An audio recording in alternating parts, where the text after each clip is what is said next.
This is a 2025 Toyota 4Runner TRD Off-Road Premium. And I want to hear you guys' thoughts on this color. This is my first time seeing it in person.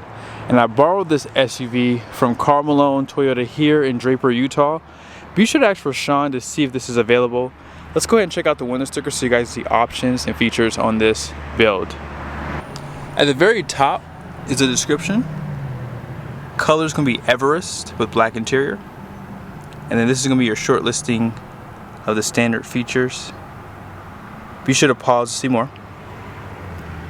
Now base price is $58,270, and then here are all the options. So CARMTEK is $400. Also you have the wheel center caps, which are TRD.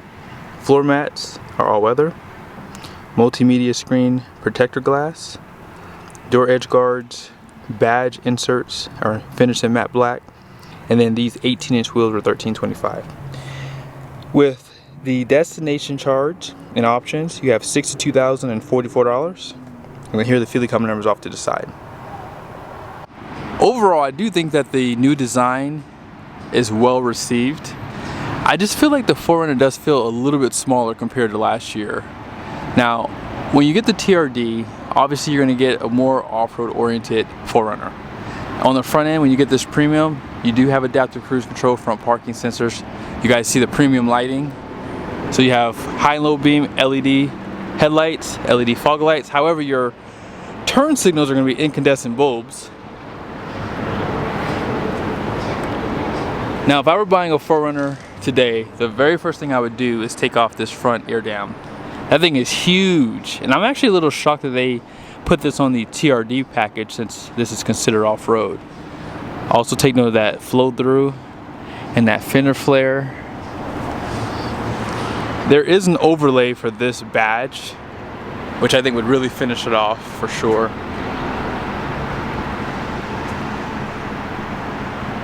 And as far as your suspension goes, you have a coilover setup, and check this out. This Bilstein shock does have an external oil reservoir, which you don't normally see on like these more entry-level off-roaders. Once you get into like the Trail Hunter, TRD Pro, you start seeing stuff like that, but that's pretty cool that they give it to you on this one. But independent front suspension, double wishbone, aluminum steer knuckle, fabric liner, and then here are the tires.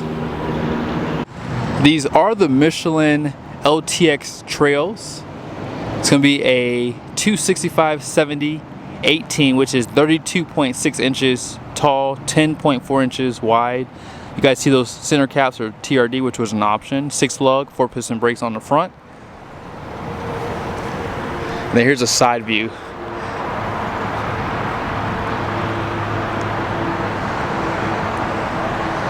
So you guys see these fender flares are plastic, including your mirror caps. I would have thought they would have given you maybe a color on this for the Premium. Turn signals, more cameras to help make up that camera view. Blind spot alert is right there, and this does have the smart key system too. Fixed running boards, and let's go ahead and see what kind of skid plates you have. So right there, that's your transmission. Hopefully you can see that better. There's your transfer case. So you probably have to upgrade your skid plates on this. Let's go back up front really quickly. This is what you get on the front end. That is metal. I would say that's more of like a splash protection though, versus protection for like, you know, debris. But again, if you really do plan on going hardcore on the trails, you're probably going to go with a TRD Pro, or definitely like a Trail Hunter. And above here, if you get the Premium, you do have the option to get a sunroof. 19-gallon fuel tank. And out back, let's take a quick peek. This truck does have a solid rear axle. It's gonna have a locker as well. And here's that rear. You definitely notice how much darker the paint is too. And as you get a little bit closer, you can see the overlays. Blackout for that 4Runner badge. Receiver hitch. And they're gonna have your 7 and 4 pin.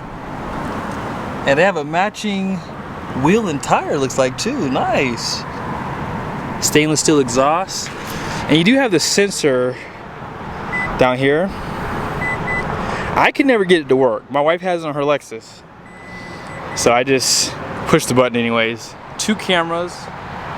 And you see that light that was on was for your receiver hitch if you hook up your trailer at night.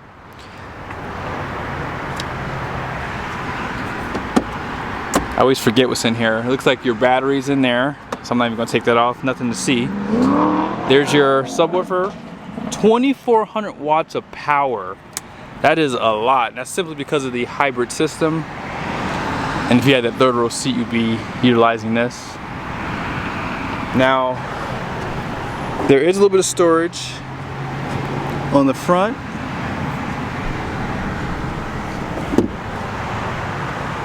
There are speakers too on that back part of this lift gate, and they give you lighting right here and right there.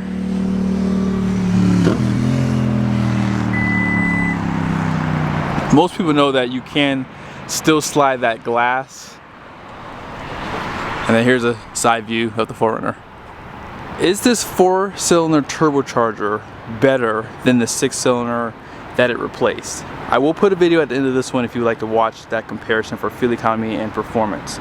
This iForce Max does have the hybrid system with this 2.4 liter inline 4 turbocharged engine, and it's going to be good for 326 horsepower, which comes on around 6,000 RPM, and 465 pound-feet of torque, which comes on around, wait for it, around 1,700 RPM. That is the beauty of having a turbocharger, especially when you're at these high altitudes like I am. Now, all that power does go through an 8-speed transmission, and this engine is direct and port injection, which is my favorite setup here. I'd rather either have it port or both, not just direct, obviously because of intake valves. But 358 rear axle, so this doesn't necessarily need a 373 or a 410 simply because the 8-speed does most of the work, and you have more power in every gear as well, which is why this thing performs pretty darn good compared to that 6-cylinder. Although reliability is still something we're gonna have to watch, but knowing Toyota, it'll be reliable. Now, is this a big step above just the regular TRD off-road? I would venture to say not for most people, but it depends on what you're looking for. Like, for example, seat memories do come standard. You have auto up and down front and rear windows, which come standard. Now, this one does not have power folding outside mirrors. All this is hard plastic on the door except for right here where your arm's gonna rest. You guys see that TRD badge there? However, you do get the Softex leather, and these seats are gonna be heated and ventilated. So yeah, that's a big step above the other. Now, power seat I believe does still come standard even on the regular too, but look at this, power steering column. I'm actually a little shocked that that's on this trim level. Here's some of your controls if you need to dial up or down your headlights. Toyotas do squat a good bit, and if you have a lot of gear in the back or you're carrying a lot of people, sometimes it'll lower in the back and you can adjust these headlights accordingly. Auto high beams are there, traction control, 120 volt power can be turned on here. You can lift the tailgate or lift gate. Here's some of your lights out back. And I think the auxiliary switches would go here too. 12-inch screen, 14-inch screen. Let's check out the passenger side. You see a little bit better on this side. LED lights here. JBL, which is 14 speaker. And look at this, 12-way seat on the passenger side, and that's including the lumbar, which goes up and down. Perforated leather on the dash, more hard plastic with open storage, soft open glove box. They do provide a USB on the side of that screen for you too. Now in the rear, this is where you can tell that the 4Runner's kind of small, for sure. They do provide a grab handle here. Now I'm 6'1", and this seat is pretty much all the way back. You guys can tell too that this second row does recline. And you have air vents, another 120 volt power plug with 2 USBs.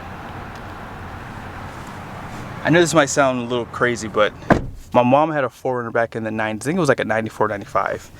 And the air vents up front looked very similar to these. So they might have did that on purpose as a nostalgic thing for those who've had 4Runners back in the day. There is a hump there. And in the center seat, look at that. All wrapped in leather. You have a headrest, seat back pockets. And on the door, if you didn't see, you have a bottle holder here. But yeah, this is definitely small. I'm not going to sit here and lie to you. I like the black liner on the roof, however. Especially if you do plan on going off-road. If it gets dirty, if it's a light color roof, you can really see that. And the previous generation of 4Runner did have a lighter color roof. Let's go ahead and jump back over to the driver's seat.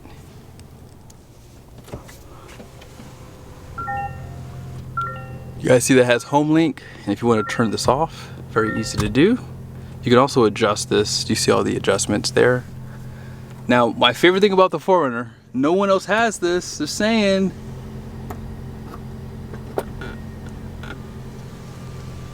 And your vanity has lights.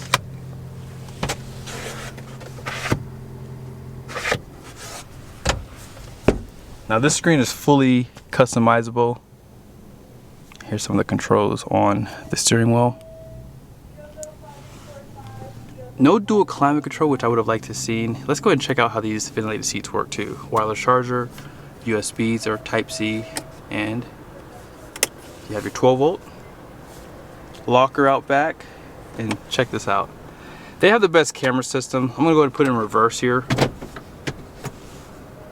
So if you do plan on going on the trails, they do have these camera views on the sides and on the front, and you have your pitch and roll right there. You just have a lot of different camera views.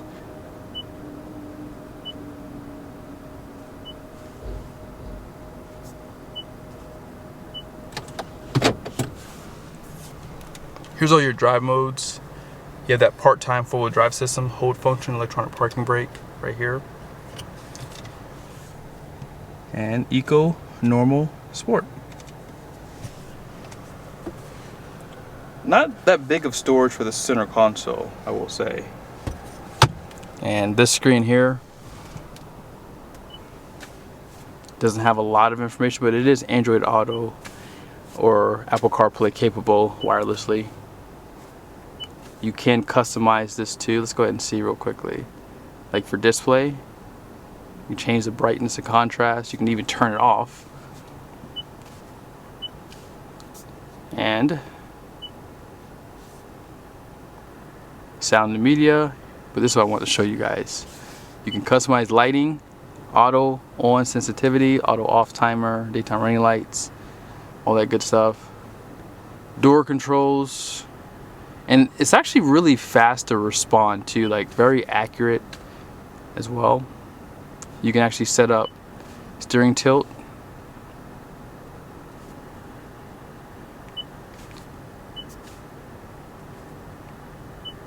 But yeah, overall, I think that Toyota, they don't have the best infotainment, but this is, I would say, okay. Now, the seats have been on for what, a couple minutes now? And they work decent. They're not the best. You guys see right there your heated steering wheel buttons right there. Trailer brake controller was an option with that tow package. And yeah, these seats, very supportive, great bolstering. And they're not too soft, which I like. The lumbar goes up and down, so you can really adjust that too. I can go on a really long trip and be comfortable in this thing for sure. Let's go ahead and check out the numbers on the door. The front gross axle weight rating is going to be 3,045 pounds. The rear is 3,820 pounds. The wheels are 18 by 7 wide, and then gross vehicle weight rating is 6,505 pounds. Now, if you want to tow with this, I believe you can use this code right there to see what it is. 895 pounds of payload minus this 1 pound, so it's actually 894. 33 psi all the way around for the tire pressure. I hope you guys liked the video. Be sure to subscribe to the channel. Make sure your bell notification on. I'm gonna try to do more videos around this, and I want to do a fuel economy and performance test with the iForce Max versus just a standard 2.4 liter turbocharger. So don't miss out on those videos. See you guys soon.